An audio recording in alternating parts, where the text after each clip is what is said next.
Hello, everybody. Wow, it's amazing. So many Trump fans. It's amazing. This is your president, Donald Genius Trump, and today is a very sad day. I'm a political prisoner in my own country. Can you believe that? I'm becoming a banana republic. Okay, I'm a banana republic. Can you believe that? Look, as much as I like to talk about my woes, the woes of being the greatest leader this country's ever seen, I have a very special message for you. The Radical Communist Socialist Podcast, Deep Fat Whatever, Deep Fart Fat, made a gauntlet covering how great I am. I'm so great. Even they had to spend 6 hours telling people. It's hard to believe you can even do it in 6 hours, but they tried. I think they might have done it, but they tried. If you want to save America from sleepy, crooked Joe Biden, terrible guy, worst president. You seen this guy on stage? He wanders around. He doesn't even know what he's doing. Not like me. I hug the American flag. I love this flag. It's a beautiful flag. So beautiful. But it's something you need to do if you want to save America. You want to save this country? I love this country. I'm the best president we've ever had. And I want you to do something for me. I want you to go right now. Okay, go right now and sign up for the Pessimist Reduction Patreon. Look, I've seen these Patreons. I've seen a lot of them. Some good, some bad, some okay. But this one is the best. But you need to go right now and save America. It's up to you. And by the way, this month only, they have their merch tier open. Have you heard about this? They have the best merch, with the exception of my wonderful merch, the best merch. And if you join, you get a copy of their Blu-ray of some live show they did in Las Vegas, a city, by the way. I'm going to win it. I've won it so many times, I'm going to win it again. So don't fall for the fake news media, because there's only one way to protect yourself from that. And the way to protect yourself, it's really simple. I need you to go right now and sign up. And let's make Deep Fat Fried great again. Great show. Great guys. But the only way to save this country, because remember, I'm a political prisoner here. The only way to save this country is go right now and sign up for the Pessimist Productions Patreon. Don't miss out, especially if you want that merch. Bye. Bitch boy, slap fight. We're live, by the way. Oh, okay, cool. Sorry, I was. No, it's all good. I'm taking a little extra time to walk it off a little. So I can get in funny mode. Scotty's not here either. He had a stomachache. This is one of those days that I mean, dude, I felt sick to my stomach, bro. And I think Scotty and I, you know what, dude? If I say this, will you tell me if I'm right? Are he and I more alike than apart, like in terms of personality type and clashing and stuff? Because I feel that way sometimes with him. Yeah, I mean obviously there's differences, but I feel like we have a similar anger, maybe, you know? You guys have some similarities for sure. I don't know if you're like the same exact personality. You honestly, of all the people in my life, you remind me more of Chelsea than of Scotty, but there's definitely some Scotty in there. I've never seen Scotty like cry. I don't know if he does, dude. I had to go cry to my wife while I was gone there on that break. I went to my wife and I sobbed and I just told her how sorry I was. She had to hear that. It makes me feel sick in my stomach. Like while I'm doing it, it feels so good and righteous and warranted, right? Yeah. But as soon as I fucking think about the awful stuff that's coming out of my mouth, as soon as I catch it, it's like, oh my God, instant regret, instant shame. And well, my dad used to say to me, and I don't really know how much he internalized the lesson, but then again, I don't know how much anger was really inside of him either. But he used to say to me, TJ, you know, when you're angry, you'll make the best speech you're ever going to regret. You'd always say that. Oh, yeah, man. I mean, just a fucking living example of that. But I think Scotty feels the same way because, like, well, he's on antibiotics, so his stomach is hurting for that reason, too. But I think, like, the stress of it doesn't help, man. It fucking sucks because you're still mad, but it has nowhere to go, and you're mad at yourself, too. And that just makes you feel sick. And, you know, this is like a show must go on moment, man. This is the type of thing that, like, if I had a normal job, I'd call in sick right now, bro. It'd be over. I'd probably be fired if talking to a coworker a normal job. But like, let's say that happened in my personal life. We're just friends, right? I'd fucking call in sick today, bro. I'd go right back to bed right now if I had my druthers, because I just want to crawl under a fucking blanket. But one thing that I will say is that, you know, tomorrow you're going on a trip. You're going to look at some places because you don't want to be where you are. Yeah. Scotty's here in my area because he's doing the exact same thing. Goal, right? So, you know, but you guys got both a lot on your plates and stuff. So,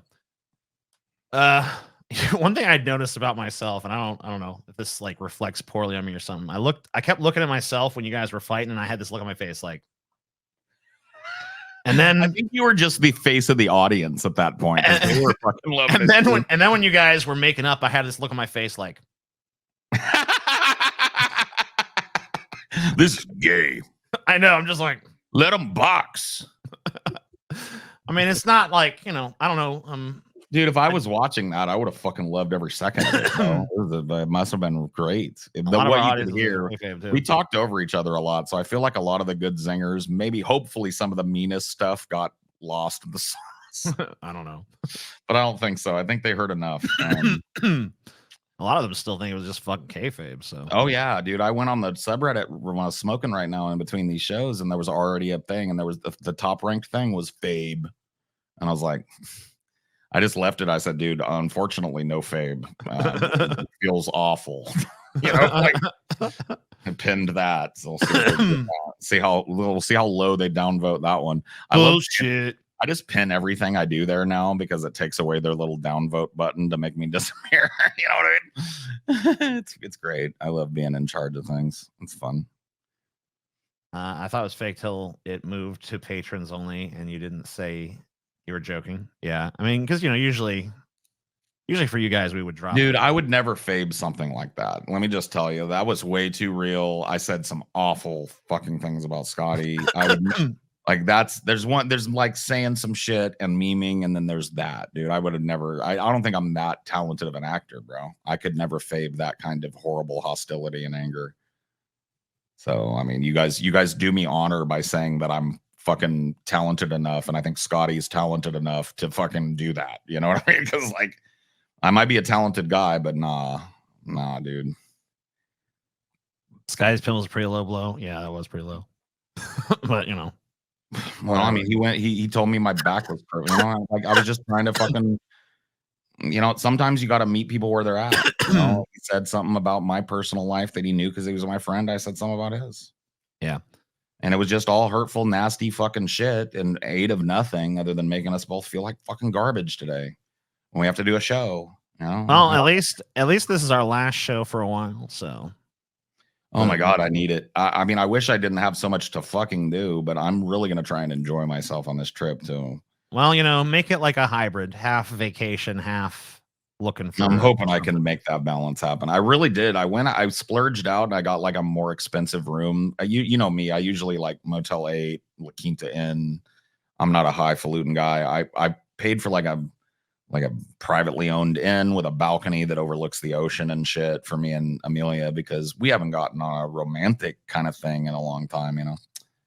So yeah, I'm gonna take some mushrooms down there with me too. So we're getting 5 or 6 hours. You're getting. So we used to do it where you would go and we would do a pre-show and then we do the gauntlet. But this time around, we decided to just make the whole thing the gauntlet. So yeah, well, I mean, we were gonna try and cover an hour of Trump and really hype people up, but then you know we got sidetracked. Yeah, a little bit. So it really wasn't much different from a normal pre-show, but in the future, I think what we're going to try to do is entice the plebs with an hour of free gauntlet and then cuck them and blue ball them by making them pay us to get the rest. I don't regret finding the fight sexy. You're going to have to explain that to me at some point. Yeah, there's a couple of people that have said that, dude. Guys being brolic is not fucking sexy, okay? Apparently it is. You don't want to be with a dude, and I'm not even saying me and Scotty are that, but a dude that's unrestrained, angry like that, because I believe every bone in my body, if Scotty had magically appeared in front of me, I don't know that I would have won, but I would have pounced his fucking ass. And I think he would have been the same. Like, we're not, like, I'm, you know, Scotty and I are both kind of like hotheads like that, and I don't let myself be victimized or threatened. And so, like, boom, you know, it would have went. And so it was very real, and it is not sexy for a guy to be locked up in prison for assault. Okay. Trust me, there's nothing sexy about getting fucking sold up the river by a bunch of black guys in a prison for 5 years because you hurt your friend. I don't know why that would be sexy, you know, but okay. Well, you know, I mean, you can't help what makes, you know, what turns your crank, I guess, sometimes. So I guess so. I wish ladies didn't have that attachment to violence sometimes, because I think it's fucking bad for them. But whatever. I'm just moralizing now. Yeah, I mean, they said, back in the gladiatorial days, a lot of the female audience members would get like kind of hot and bothered by. Well, there were watching the stories of gladiator them fights and shit. orgasming in the stands. Yeah. Yeah. Now, who knows? Because history tends to be looked at through a lens Especially of Roman hyperbole. history. Yeah. Romans loved themselves and painted some very vivid pictures about the way that they were. Some true, some not. But, I choose to believe it because it's fun. Yeah, dude, I choose to believe the bitches were just coming when people got their arms lopped off and shit. I'm gonna be let out. Sploosh. Yeah, gooshin, On and then gang, the on fucking God, on gladiator squad. walks over and puts his finger through it and goes, like a fine wine for the emperor, huzzah! And they all fucking hoo-ha, hoo-ha, hoo-ha, and then another chick comes from that. That'd be pretty fucking cool, man. That's the way I like to think about history. I once had a chick tell me mid-coitus, punch me in the face. I don't get it. Yeah, well, Well, I mean, there's varying shades of BDSM interest, right? There's like, like light spanking and bondage and a little bit of like ice play or nipple play. I don't think you can go right from just like we're having normal sex to like punch me in the fucking face. Like that needs some like arranging and stuff. But I'm right about that being on the same spectrum, right? Oh yeah, I mean for sure. There's definitely on the BDSM spectrum or whatever. Something primal, yeah. Although even in the BDSM community, getting punched in the face is kind of like up there. Because that's like, there's not that air of like that's like really primal shit. Choking is actually one of the most dangerous things you can do. So well, I was doing it wrong for a while. You have to be very careful if you're going to choke your partner. You're supposed to have intensive training on that. Yeah. You're supposed to close the windpipe without closing the carotid arteries. Because somebody will die in seconds without blood flow to the brain. So it's like you're trying to deny them breath for a while, which they, most people can hold their breath upwards of a minute or more. Not that you have to go that long. Please don't choke somebody for a fucking minute, okay? If you're gonna do that in your like sex life, you need to know exactly what you're doing. You need to watch several tutorials. You probably should attend a class or something if that's available. Yeah, go to a dominatrix. Even if you're the dom, go to a dominatrix and tell her you want like choke play, so you'll know how to apply the pressure and learn from what she does. Because I've played with it. I've had women ask me to do that to them, and then they've corrected me and be like, "Dude, you can't fucking squeeze that part of my neck. You got." It's very fucking common.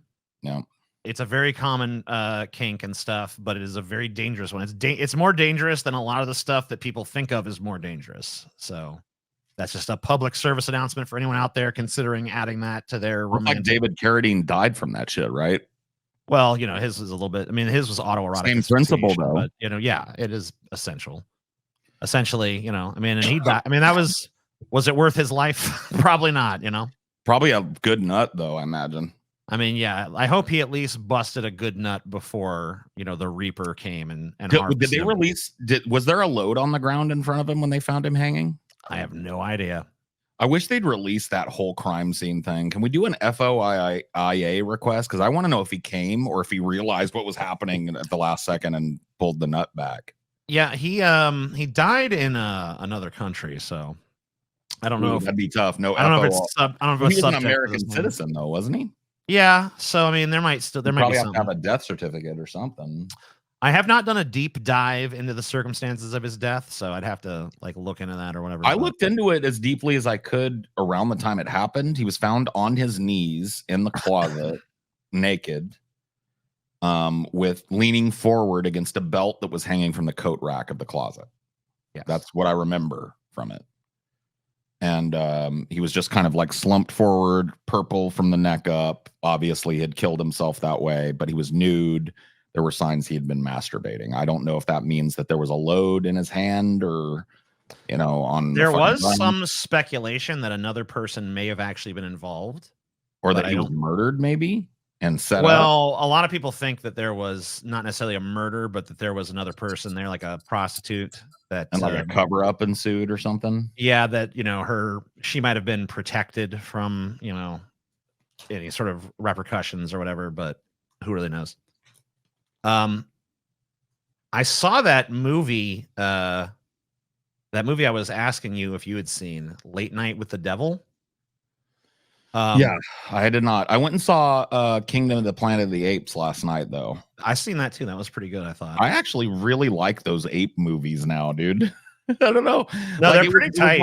It was like very predictable and rote, but it was also really well done and well written. Yeah, like none of them really throw you for any sort of major twists or loops, but they just do with such a degree of competency and technical skill that it's kind of like, you got to respect My it. mom cried twice and hooted and hollered like 5 times during that movie, and she wasn't alone. I was sitting there like, whoa, this is actually a fucking legit film. Yeah, and one thing I will say about it, I guess I'm spoiler alert for anybody out there, but I feel like the two characters that I liked the best in the film both died, which was kind of like, man, I really wanted both to see those stories continue. Yeah. Although I guess one of the deaths was ambiguous enough that you could bring them back. Not to spoil it, but there is a Proxima Caesar now. So, and to say anything else would spoil it. Yeah.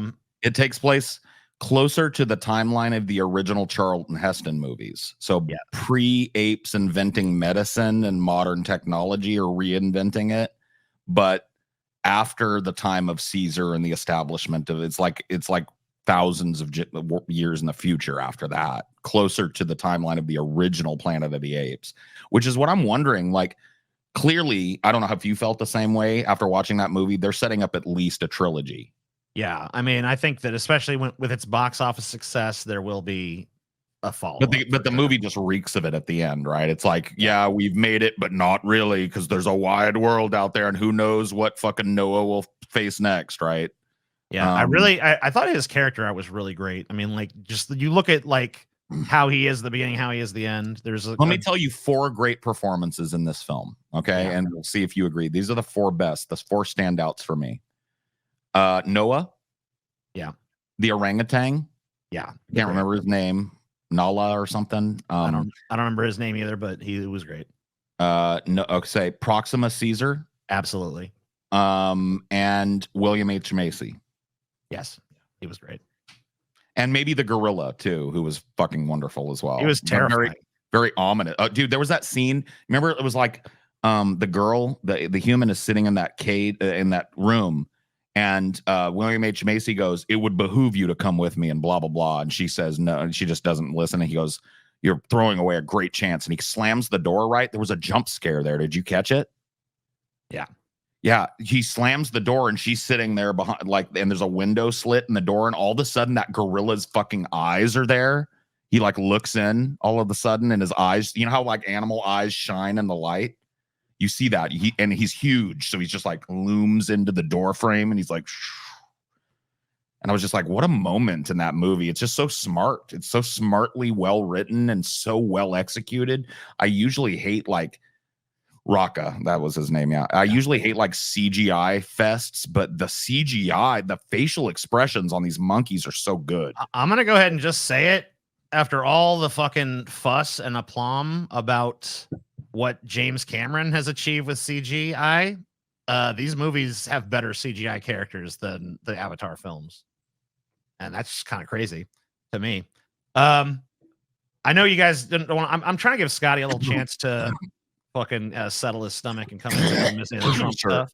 But I mean, we'll get into it, and if he's not here in a minute, I'll fucking do that. But I did want to talk to you briefly about this other film I saw, this Late Night with the Devil. Yeah, I was interested to check it out, but I want to hear what you thought. You got to fucking see this movie. What's the premise without spoiling? Can you even give me a premise without spoiling? The premise without spoiling is that a competitor of Johnny Carson's, a fictional competitor of Johnny Carson's on a fake network called UBS or something like that, is trying to win the ratings war during sweeps week. His career is on the fritz. His show is on the decline. So he knows for Sweeps Week, which happens to fall right on Halloween. He has to do something crazy. He wants to do something huge. And the show that we see it almost entirely just from the perspective of the broadcast itself. So it's like you're watching you're watching in this late night show from the 70s. They have a guy in there that's basically like a Uri Geller parody. They have a guy in there that's a James Randi parody. Wow. And then they have this sort of woman who is working with this possessed child, and she's a parapsychologist, and this kid's possessed by a demon, and they want to summon the demon right there on live television. And the movie is one of these movies that's like a total puzzle, and the puzzle can be put together in different ways and solved in different ways that all are equally plausible given the information you've been given. Yeah. So it's like highly interpretable. I'm sold. That premise sells me. I thought it was an older movie too from your description, but it's like brand new. Yeah, 2023. Where did you see it at? It was on Shudder. So I watched on Shudder again. You can also watch it, I believe, on AMC Plus, or you could just pirate the fucking I've been getting really pissed off at the lack of horror options on Netflix and HBO because I kind of cycle through those one at a time. And so I think I'm gonna add Shudder to my fucking Roku thing. I mean, as a horror fan, I recommend it. It has a good variety. It has a lot of the Italian giallo flicks that I'm not a huge fan of, but a lot of them are there. They got a bunch of Lucio Fulci stuff. They have a bunch of slashers. They have a bunch of psych horror stuff. They have some LGBT horror stuff. They have movies categorized by themes like crazy mothers or, psychotic women or slashers or, whatever. 80s stuff, art films, there's like all this like French stuff on there that's kind of weird, and Italian stuff on there that's kind of weird. And they even have a lot of their own original stuff on there. And so far their original stuff has been pretty fucking good. So I would recommend Shudder to anybody. I will say the player is a little bit shit, but it is a smaller streaming service. So yeah, I would say Late Night with the Devil, pretty good fucking thing to watch. I don't want to forever fucking delay the Trump stuff though, but I definitely heartily recommend that movie.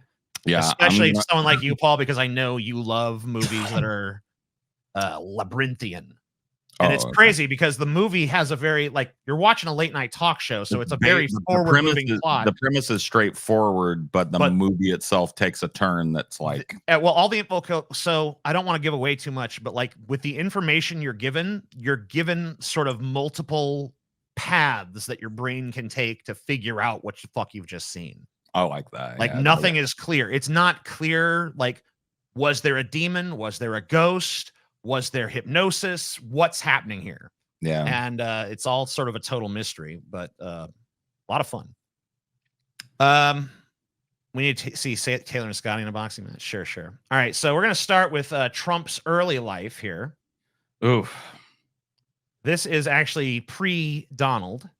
Oh, shit. We're going to be looking at, this is a little, I think it's from PBS or something like that. This is about Trump's grandparents. Whoa. It's tough to separate Donald Trump from his hometown of New York City. In fact, his family has a long history in the Big Apple, starting with his grandparents. Friedrich and Elizabeth Trump were both born in Karlstadt. I am Friedrich Trump, Germany, and actually grew up across the street from one another. In the 1880s, Friedrich ventured to North America, making a small fortune during Alaska's gold rush operating restaurants and brothels. After Friedrich returned to Germany and married Elizabeth in 1902, the young couple left for a place where all immigrants could find a home, New York City. The city part of that was relatively new. The 5 boroughs had only formally incorporated 4 years prior. The Trumps first settled in with Friedrich's sister in Morrisania, a rapidly growing German neighborhood in the Bronx. Today, a nail salon occupies their old address. But even though they lived amongst their countrymen, Elizabeth quickly became homesick. After giving birth to their first child, also named Elizabeth in 1904. Oh, whoa, dude. That Elizabeth looks just like Trump. Did you see that? No, let me go back. Yeah, just rewind and you can totally see the Trump in her. After the little girl in the middle. To their first child. Oh, yeah, you're right. Dude, am I wrong? No, it's in the mouth it's in the mouth shape and the jaw, the jawline. And even something about the way the eyes are a little bit like inset like that. What is the app that you can use to zoom in on videos as you're playing them? I've seen other shows using it, and I'd love to have it because, like, well, I know we're using the player here, but you know, for our next show, probably an OBS setting, huh? I'd if imagine. if you know of some, I mean, yeah, I'll look into that because it would be useful sometimes to zoom in on these things. But I can still see it, and I don't have it full screen. I got the chat open over here, so yeah, I can still see it. I think it's pretty apparent. That's creepy. I don't really see any Trump and his grandmother and grandfather.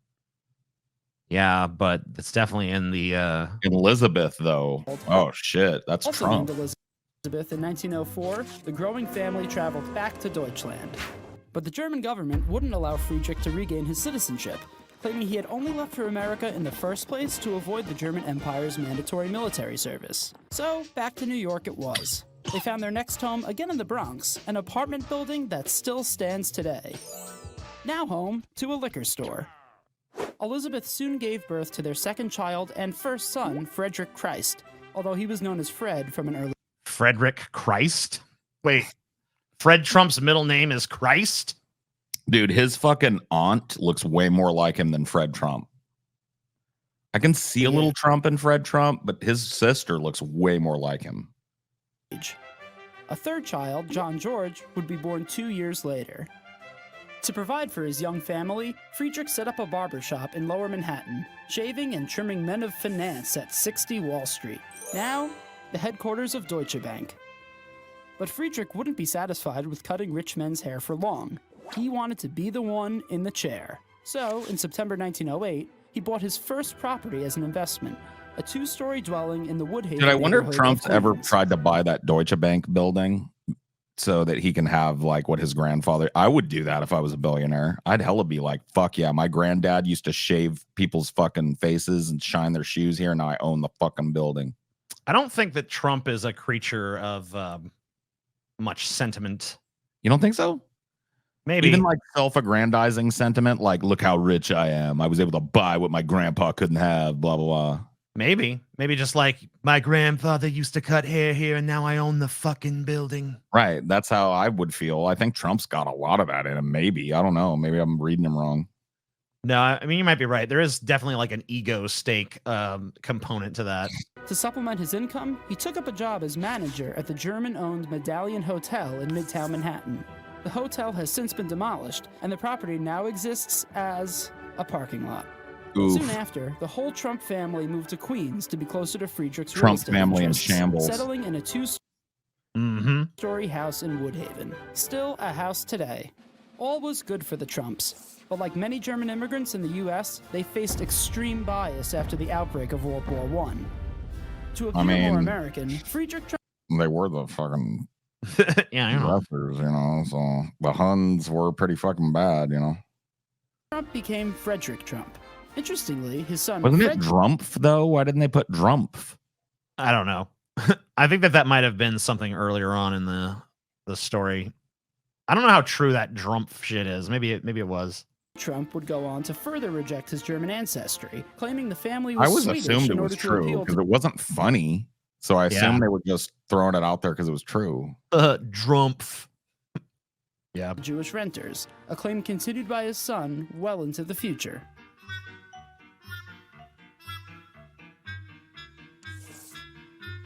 So he's like, Donald Trump lied about his family's point of origins in his book, I guess. Like, yeah, he came here from Sweden. Like, no, he didn't. Back in 1918, America experienced one of its most dangerous epidemics, the Spanish flu. Influenza killed over 21 million people worldwide that year, including Frederick Trump. Elizabeth went on to manage her deceased husband's budding real estate company, now entitled Elizabeth Trump and Son, the son being Fred. Until he was of age, Elizabeth bought and sold property, built homes, and arranged mortgages, all while sewing for her neighbors on the side. Fred soon Basically, took over Elizabeth Trump is the person that made the generational wealth that allowed Trump to be a fucking giant diaper-wearing man baby and rule the world. Yes. Got it. But she was just providing for her family. business. Right. And She over was the just course of being several industrious decades, and hardworking. Still a landlord, but built it into the family empire. His son Donald. More, would well, inherit. did she rent them? I thought she said she bought and sold them. I thought she was just real estate prospecting. yeah, maybe you're right about that, actually.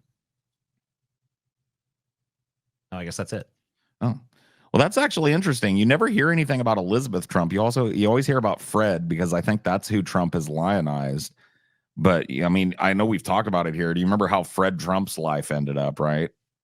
Well, we're actually going to take a little look at Fred Trump here. Oh, cool. Well, Now, never mind. this is not quite the same deep dive. I mean, I figure if we're going to cover his grandparents, it'd be weird to skip right from his grandparents to him. We got to cover Fred a little bit, because, I mean, Fred is really the biggest influence in Trump's life, I think, as far as any person goes, probably. I mean, this is the dude I would imagine, yeah. I mean, his dad set him up in business and all that hard stuff. it's hard ever to step out of the shadow of your father ever, for a man. Well, Trump definitely accomplished that. Yes.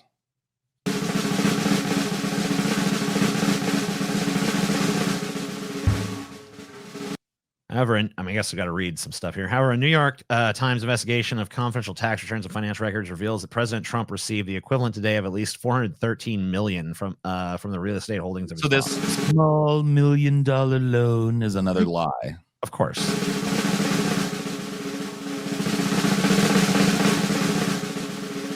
And from what I can tell in the news and stuff, he's frittered every dollar of that $413 million fortune his father left to him almost completely away. I don't think we need the drum accompaniments here either. Yeah, seriously. I'm going to go ahead and mute that annoying shit. The biggest payday Mr. Trump ever got was from his father, and it came on May 4th, 2004, when he and his siblings sold off the empire their father had built over 70 years. So here's more about that modest loan from his father. A tiny, little, beautiful little company is what Trump said. Because he was a great negotiator, and I built it into a massive company that's worldwide. He was so proud of me, but I borrowed very little money from my father. My father was tough, and he was from Brooklyn, and he built houses in Brooklyn. And I borrowed $1 million, and I built it into a company that's worth more than $10 billion. I started off actually with a father who was great, but he was in Brooklyn, Queens. You grew up in Brooklyn or Queens, I think, right? So you understand, it's a different kind of a world. It's not been easy for me. It has not been easy for me. A lot of people like to say, oh, my father was this massive real estate guy. It was this beautiful little small company. I know the projects. So Trump, I mean, this actually accomplishes two things for Trump. Diminishing his father's legacy to make him seem smaller, and in the process, elevating the I didn't come from embiggening himself by claiming to be a self-made man, basically, when he was gifted an opulent fucking fortune twice. Yeah, and his siblings as well.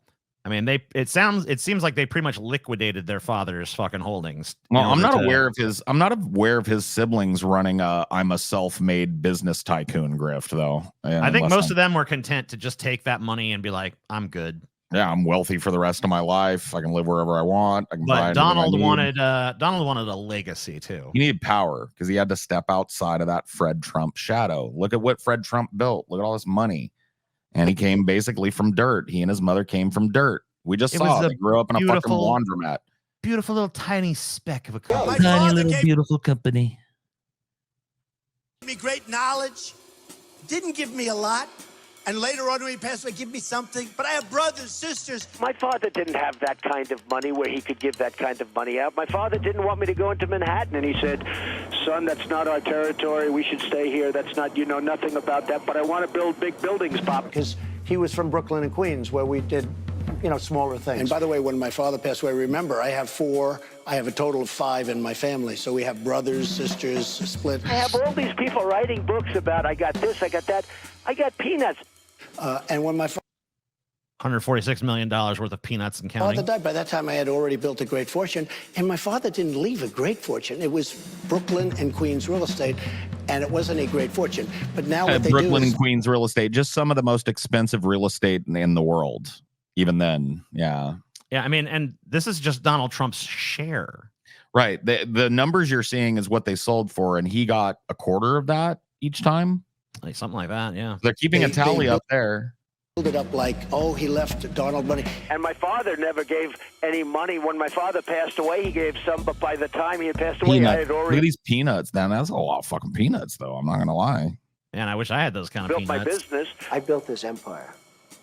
And I did I mean, if it you had by 177 myself. million peanuts, I bet you'd have Nobody over did $1 it million for me. worth of peanuts right there.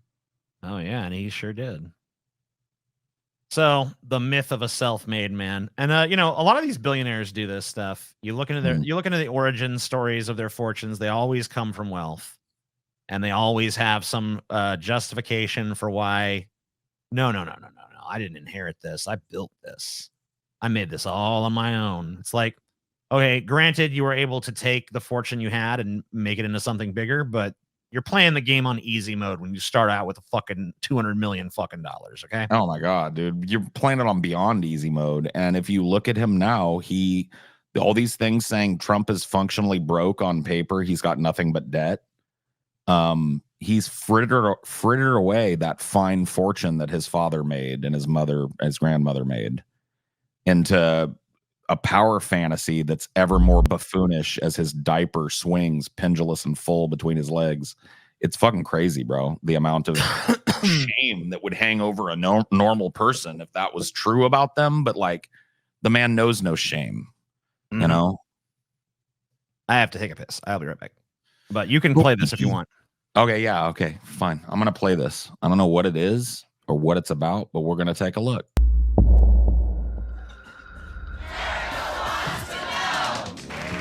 Welcome to America Wants to Know. I'm Ernie Anastas, and this is the Ernie Anastas? I don't even remember this, guys. This looks like it's maybe it's before my time. Some of these people look like it's like, is this the 60s maybe? In 1992, I hosted a No, that was 92? What the fuck, bro? I don't remember this shit. special show in New York where viewers asked a lot of questions about their favorite celebrities. Many, of course, were interested in Donald Trump and what he was like as a young boy growing up in Queens. So I will back this up. In the 80s and the 90s, Donald Trump was like a meme already, but like a meme that meant wealth, success, and an enduring brand, right? So if somebody was like, ooh, dude, I went to the Indian casino and I won $300, you'd be like, damn, Donald Trump, look out. You know, he was the first rich guy you thought of in the 90s, right? He was like the modern day, like Bezos or Zuckerberg or Musk even, right? He was just that guy, even though we just saw he really had no money of his own. I managed to catch up with Donald's parents, Mary and Fred Trump, and asked them what was Donald's favorite game as a child. He played Monopoly. Yes, indeed. He played with his brother. Yeah. He played with Robert. But more than Monopoly, he played with building blocks. Always with building blocks. But Donald Trump's childhood was much more complicated. Man, the fucking bad hair apple didn't fall far from the fucking tree, did it? Look at this Fred Trump dude. He's standing there. He's got, how old do you think Fred is here in 92, Scotty? God. What would you guess? He looks like he's like 70, dude. His hair is horrible. At least 70, I would say. Let's look it up. Dude, Here, I wanna do that. no one in wanna his do the family has math. good hair, do they? Like, is anyone in Donald Trump's, like, I don't think anyone in his family, if he's related to, has good hair. His sons don't have good hair. Like, is there any outliers we can even think of? Oh, I guess Ivanka. I guess, but She's not. I mean, well, yeah. I mean, whatever. She's like Yeah. a fashion chick. She can. Okay, Fred Trump, born October 11th, 1905. So 1905, dude, he's like 90. Oh, fuck. Oh, he's dude. ancient here then. Holy He's like fucking shit. 86 or 87 here. So almost 90. He actually looks better than Donald, though, I'll say, at least from this, this from hair the profile. thing, this wig, the mustache being dyed the same color as the wig. This is so absurd looking, you know? And it's like you'd think Trump would have looked at that and gone like, dude, I'm never going to do that weird shoe polish thing that my father did. I'm going to like grow a beard and look regal in my old age. But no, he's actually made more of a buffoon of himself than his father did at his age. Yeah. Childhood was much more complicated. Early on, a family crisis. His mother seriously ill. When he was 2.5, my grandmother got very ill.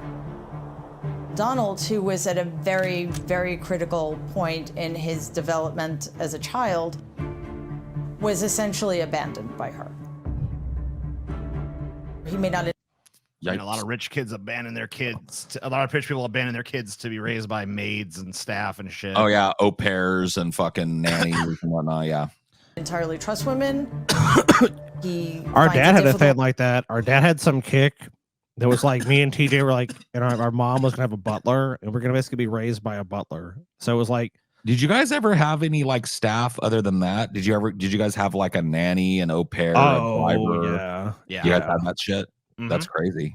Do you guys remember being a kid and like identifying more with your nanny because you just didn't see your parents as much? Well, my mom was Our mom very was always attentive, involved. but like Okay. as far as my dad goes, you know, yeah, our mom was always if we like, were spot staying with on. our dad, you know, there was a lot of times where we were in someone else's care. We have like a famous family story. My dad insisted on my mom at her house get a butler, and this butler was like obviously some British dude, so he thought of it like, okay, it's his job to discipline and like take care of us and what we're doing, and like they're supposed to be left alone. And I was like, my mom was sleeping on like my baby blanket, and I went to try to get it, and he went over there and he smacked the shit out of my hand, and I was like, ah! And then like Steve, Steve, especially it was young Steve was like, what the fuck happened?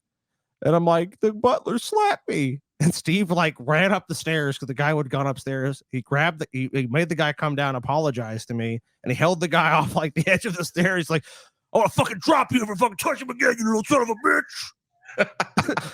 And that guy was moving his shit out, dude. I was a shit ass. I'm like, why? Because like I remember like the guy was like scared shit. He's like, get the fuck out of my house. And the guy's like leaving. And I'm all like, why are you leaving? And the guy's like, that's like experience I had with a butler. Crazy, Unfortunately, Steve, Trump. though. That's 100% Steve, though. Unfortunately for Trump, though, he doesn't have something like that. He probably was just like pawned off on, like you said, like servants and other people, and they just didn't give a shit. If not impossible, to connect with them on any deep level, because I don't believe he ever was able to with her. Can I ask you guys a question? I've heard of Mary Trump, right? She's like the family critic from within. Mm-hmm. Yeah. Do you guys think she's fucking credible at all, or do you think she's just another side of the fucking grift coin? I think that kind of you know in you the gotta middle. you gotta take it with a grain of salt. I think at least I've definitely never believed her, and I don't know why. She's saying some stuff that is provably kind of true, but also there's some stuff that I don't know why it doesn't ring true coming from her. Sour grapes. My bullshit alarm. Yeah, that's what it is. You're absolutely. I wouldn't have fucking thought of it that way, but you're right. She's mad because she's not making as much money as the rest of the Trump people, and yeah, there's a lot of. I mean, she has. I think she kind of got cut off from all that wealth. Whenever anyone has like some spite motive, it's like you gotta kind of factor that in. I'm sure she's well off, but like she was never like Donald and the rest of them. And you can tell Donald basically after his dad died just dominated the family, and they probably were never close. So she's like, well, fuck him. When you ask him about how she showed her love, he has nothing to say. The complexity of that relationship, I think, plays out through all of his relationships with women throughout his life. Let's psychoanalyze Trump. Dude, can we be real though? Trump has consistently dated smoke shows and married smoke shows his whole fucking life, bro. Go back real quick so I can see that fucking lineup real quick. Because I didn't see a single non-smoke show, maybe one. Let's see. Relationship, I think, plays out through smoke show. Yeah. all of smoke show. his relationships with Smoke show. women. Kind of looks like a dude. Yeah, I don't know about that one, Donald. It you do was the not 80s. to be transphobic, but whatever. Yeah, Smoke you do you, show. Donald. Life. Smoke show. One wife after Smoke show. Smoke another. show. Smoke show. There is actually kind of weird looking. A little bit. A little fugly. But inability. we all know that like mommy fucking Ivanka is or what's her name? His wife, Melania. She's a smoke show. Yeah.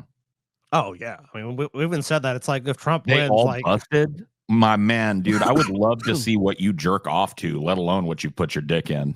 yeah, please show us, dude. 'Cause Give me I'm a fucking impressed. break, bro. If you think those are busted, bro, I'd love to see the fucking perfect California 10s that you're piping every night, bro. Give me a break. To reach any recognizable level of intimacy. Oh, Donald Trump, 100% of Young has Donald some had his issues. own crisis, finding his place in a family dominated by his father, Fred. a stern and demanding real estate developer. I strongly a fucking Marvel villain. Yeah, holy dude. fuck, those eyebrows are unreal, bro. Did I do good, Daddy Fred? Shut up, Donald. Shut up, Donald, you fucking disappointing fuck. I suspect that he Did I had do good, Daddy? a relationship with his You father. never that- do good, boy. You'll never escape my shadow. What I have built will reign forever. It accounts for Yes, a lot. Daddy. Fred Trump was also a member of the Ku Klux Klan. I don't know. I mean, maybe you're not lying about that, but I feel like that's bullshit because Yeah, I feel like he's too rich. He's too rich to fucking bother with that shit. Even- I mean, I don't even deny if he might have been was- maybe he funded it or something. Yeah, he I was don't probably know, but racist, but like I don't think he cared. I mean, doubt he fucking actually was like going around fucking doing that dumb, poor fucking man horse shit though. Maybe he was. I don't know. Oh fuck. What he became. And his father was a very brutal guy. He was a tough, hard driving guy who had very, very little emotional intelligence, to use today's terms. Donald's father's overall message to his children was, and it was a very different message to the boys than to the girls. To the boys was compete, win, be a killer. Do what you have to win. Inside the family, a harsh game of apprentice. Who would take over Fred's empire? The first in line wasn't Donald. It was his older brother, Freddie. My father was sensitive. Oh, dude, Freddie He was the drinker, kind right? and generous. Yeah. Freddie was like the drinker and the partier and all that shit. Dude, what if fucking Donald manipulated and was like, I'm gonna destroy Freddie psychologically, so I'll take over the family. I mean, his dad's like basically like, Donald, you must win. This is like some Klingon shit, dude. It's like you gotta fucking fight for your spot. You gotta kill for your spot. He liked hanging out with his friends who adored him. And maybe worst of all, although it's hard to say, he had interest outside of the family business. My grandfather understood none of that. Their father said Freddie wasn't a killer. He wanted to fly airplanes for a living. Donald thought that was crazy. He could not understand why Fred did not go into the family business and be a builder like their father was. But Fred wanted to be a pilot, and Donald looked at that and said, well, that's sort of like being a bus driver. Why would you want to be a pilot? Donald watched as Freddie was cast out. My dad couldn't do anything right, and my grandfather made his life miserable. He was frustrated, and he began to realize that it wasn't going anywhere. So well, that makes a lot more sense. That was her dad. So Freddie was her dad. No wonder there's like the bad blood and shit. Because they basically just were like, oh, you don't want to take over the empire? Fred Trump got arrested at a KKK rally in the 1920s. Okay. Oh, wow. So that was kind of before he was even like this huge real estate magnate then. But yeah, he was a born part in of it. He was born in 1905, so I was a part of it though. So it's a pretty young guy. But so I guess that makes sense. But I'm sure by the time he was doing this stuff, he didn't really give a fuck about the Klan I mean, anymore. he probably like give a fuck about the Klan because of money. Did early in alcoholism and poor health. Through the years, Donald would take a much different path. He wanted to avoid my father's fate of, abuse and humiliation at the hands of his father. He You took always that said lesson it, to heart. dude. Young Trump kind of reminds me of TJ. Not adult, not as an adult at all, but like I don't know. It kind of reminds me you were a kid. Why? The face, like when your face was more rounded. It really doesn't remind me of you at all now. But like you kind of looked like that for part of your childhood, except you were taller. Isn't Trump pretty tall though? He claims it, but I think a lot of people think Trump's like 6'1" at most. Oh, He claims to be 6'3", but he's like probably 6'1" at most. Gotcha. I mean, he adds a couple inches. He was determined Don't we to all? live up to his father's ideal, be a killer. But he was also tempestuous, impulsive, and at 13, his father sent him to military school. He must have said, this kid's gonna grow up in a tough world. Oh my God, dude.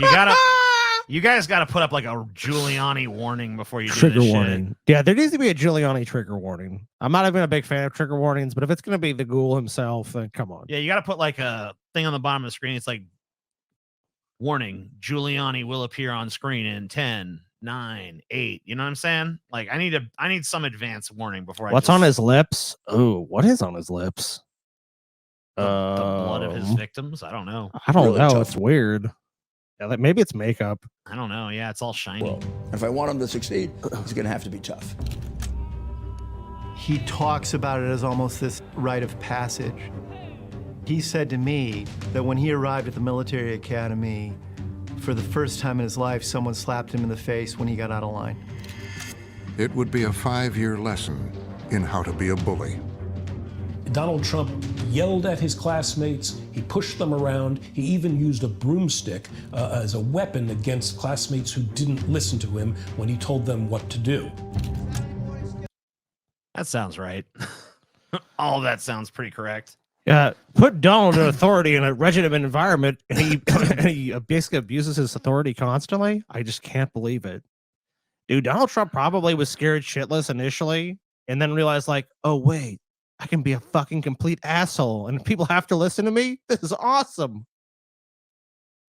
All of us, we're part of this culture of you beat on kids when they didn't do the right thing.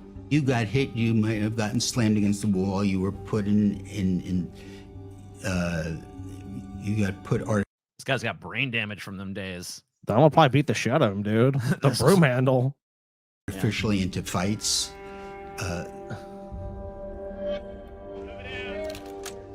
Dude, he seriously looks fucking traumatized.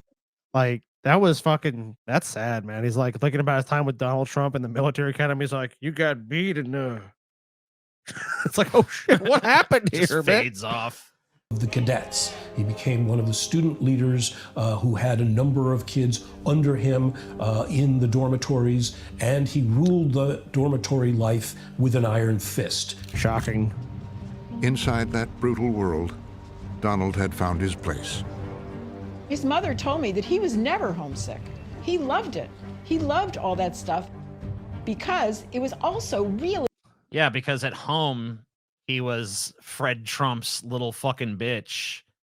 And at the military academy, he's fucking king shit to a bunch of fucking people that he now gets to order around. Well, you know, Donald was also like, I'm rich. My dad's a rich guy. And look, if you listen to me, you're going to get ahead, kid. And you're right. Like, so at home, it's like, dude, Fred Trump is a dominating personality, clearly. So it's like Donald, and he's his dad. So Donald's never going to have any fucking thing to say about it. Even if Donald Trump has the greatest achievement in the world, he's going to be like, you ain't me. And it's just like, it's the right of inheritance. It's just the fact that Donald knows as long as his dad's alive, he's number two. But you're right there. He's king shit. competitive. Other kids didn't really like him all that much. He wasn't that Losers. popular because he was so competitive. He was always looking for the edge. But it was a environment that he thrived in. With his father and mother by his side, Donald graduated. He'd become a killer, learned the... I mean, I don't know. That seems a little hyperbolic, maybe, but hey. And it's also, isn't it kind of perfect for Trump too to do something like this? Because then it kind of makes you like the strong man where it's like you learn all this military stuff, you like all this discipline, you know, you kind of do these drills, but you don't actually have to go risk your ass. You know what I mean? Like, it's not like he's going off to war. That's not going to be a possibility. He's going to go right into fucking real estate development because his dad's like, okay, you made it. I'll set you up, Donald. I'll give you a little loan. Give you a small loan of a couple mil. See what you do with it. of bullying to get ahead. A method he'd carry into the future. Oh, dude, Donald didn't fight. You know, Donald at a place like this was just beating the fuck out of people that couldn't fight back. Sociopathic. Oh, I'm sure. Yeah, I mean, Donald Trump clearly, they even said he wasn't liked. He was feared. He was a big fucking bully that would beat the fuck out of you if you got in his way. It's like you watch one of these movies, right? You like, and it's like the boarding school. They go off to camp or whatever. Like, Donald Trump is going to be that dominating force where it's like he might not actually even be the toughest guy, but his force of will and personality, it's like, you know, if you fuck with him, if you fuck with him, he's going to get the fucking school. If he can't beat you physically, he's going to get someone from the school on you. He's going to get the fucking colonel or whatever running it. Be like, oh, Colonel, guess what happened? They're breaking all the rules. You know, it's like Donald's either going to be a kiss ass and get authority to punish you, or he's going to fucking goddamn find a way to beat you with the fucking shit out of you with a broom handle as you like go take a shower. Like Donald's going to ambush you. They're basically saying Donald was so cutthroat. And think about it. The message his dad sent him was like, being on top is all that matters. It doesn't matter if you have friends. It doesn't matter if you fucking give a fuck about anybody. As long as you're on top, what does it matter what these people think about you? Because you win. You're the leader. Yeah, and I mean, you know who he reminds me of as I'm looking at him here? Mm. Biff Tannen, dude.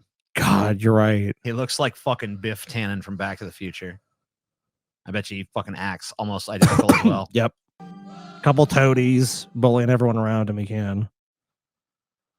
All right, and that's that one. A little bit of insight into Trump's upbringing for you. Trump is basically a chameleon. Yeah, I think Trump is whatever he needs to be to win. Let's take a look at what Trump was up to back in the 1980s. Before he was a presidential candidate. And I've been saying for years, keep the oil, don't let them have the oil. Before he was a reality TV star. You're fired. Donald Trump.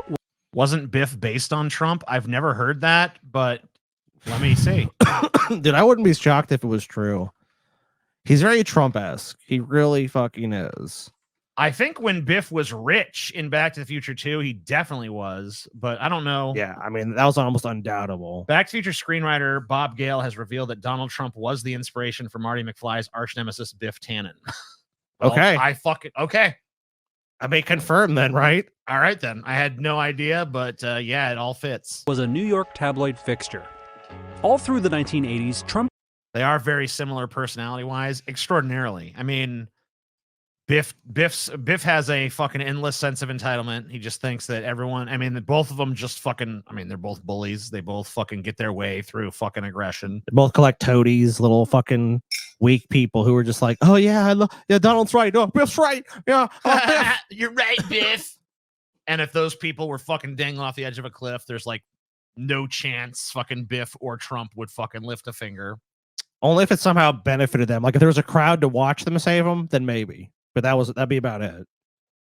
Just yeah, there's total little toady sycophants that are you know, there's one-way loyalty there. Was busy building something new, and it wasn't a skyscraper. Billionaire developer Donald Trump has put his name on a New York City hotel, shopping center, and apartment buildings, as well as a casino in Atlantic City. And now he's going to put his name on a big piece of Eastern Airlines. Trump was creating and this is Trump's business acumen. If you really want to see it, it's not really actually like his dad was someone that built a bunch of shit, got a bunch of shit built. Donald Trump was more like, this is the 80s. I'm just going to slap my name on shit. I'll slap my name on some steaks. I'll slap my name on an airline. I'll slap my name on a fucking casino or hotel. You know, I'm not going to do all the hard work. I'm just going to basically be like the fucking image of these places. Persona. One that could be both funny and demeaning, arrogant and somehow in touch with the common man. I sort of love and hate him at the same time. I mean, I think he has, you know, a monumental ego. He comes off as being very, what's the word I'm looking for? Arrogant? Yeah, he's arrogant. I like him. You do? Yeah, but think about that. Most people you say he's arrogant, they don't have a smile on their fucking face. They're not happy that someone's arrogant. Donald Trump is like a likable arrogant. It's kind of like, you know, I mean, he is. But Donald Trump is a fucking winner. These people all see that in Donald Trump because Donald Trump has sold them on this image that like, I do the stuff I do, well, but I'm just doing it to win. Let's go back to the Biff Tannen comparison for a second here, because there is one key difference, I think, between Biff and Trump, which is that Biff is never a character that shows any sort of self-awareness. No, there's never a moment where he turns to the camera and gives you a wry little wink of like, yeah, I know I'm a rapscallion or whatever the fuck, you know. But Trump, there is sort of this air of like, you know, I'm an arrogant prick, but you know, I'm like, you're an arrogant prick. You fucks. Well, Trump is occasionally under the right circumstances like able to laugh at himself. He can be a little bit self-effacing. He can be a little bit self-aware. He can give you a little wry sort of wink and a nod, like, you know. Yeah, as long as it doesn't really touch anything that or any of his sacred cows, like him being rich or something. But you know, like a great example is like watch Donald Trump do like fast food commercials because Donald Trump loves fast food. So he's willing to play like kind of a dork, be like, "Oh man, I love McDonald's. Hey Grimace, how you doing?" Yeah, I'll fucking have the hamburger slap my butt and fucking eat something. Oh, because it's like Donald Trump knows like there's cultural touchstones that people will recognize. Like, well, Donald's just like me. Yeah, does Donald live in a fucking penthouse apartment on Fifth Avenue? Well, Yeah, sure. but he likes cheeseburgers, just like me. He doesn't like a fucking. It's like, Donald knows how to play the All American because part of it is that he is All American.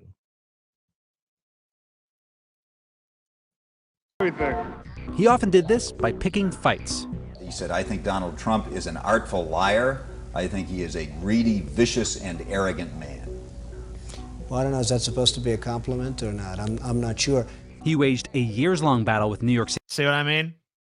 It's like, yeah, I'm an arrogant prick, but hey, I take it as a compliment when people say I'm an arrogant fucking cutthroat piece of shit, It's kind of beautiful. I mean, especially the 80s, dude. That's the era of the movie like Wall Street. It's like America is under fucking siege. We're like, America's not as strong as it used to be. We're gonna win by being greedy fucking cutthroats. That was the diet of the 80s media was shit like that. The Gordon Geckos, the idea, and I guarantee you, Donald Trump saw that fucking betrayal and was like, wow, that's what I need to be, or that's what I am. And actually, with Donald's arrogance, he's probably like, I'd fucking buy and sell Gordon Gekko 10 times over. City Mayor Ed Koch. I hope that New York City has a different mayor at some point, because I think Ed Koch is a total disaster. He's been a very bad mayor for the city. He helped launch a competitor to the NFL called the U.S. Football League. Yeah, it was huge. How come all these fucking rich guys at some point try to fucking compete with the NFL? I don't know. Just buy an NFL team. It's like, seriously. you're not gonna fucking do it. Just quit being fucking dumb. You're not gonna create a new football league. And then launched a lawsuit against the NFL when the USFL failed. Jury in the case delivered its verdict. It ruled the NFL did indeed monopolize pro football. Oh. It awarded damages of just $1. And in so basically they're like, guilty, but yeah, you're right, but fuck you. Yeah. Love it. One of his biggest fights of the 1980s, he went up against media mogul Merv Griffin in a fight over a casino in Atlantic City. People realize now that If we want to talk about Atlantic City. I mean, we're talking about Trump's foibles there, not ours. Okay. Merv made a bad deal. It's unfortunate that he's taken a fall, but he has taken the fall. Nothing much I can do about it. Donald loves that perception. I won. He is still, a year later standing in New York going, I won. He wants to make sure everybody in America knows he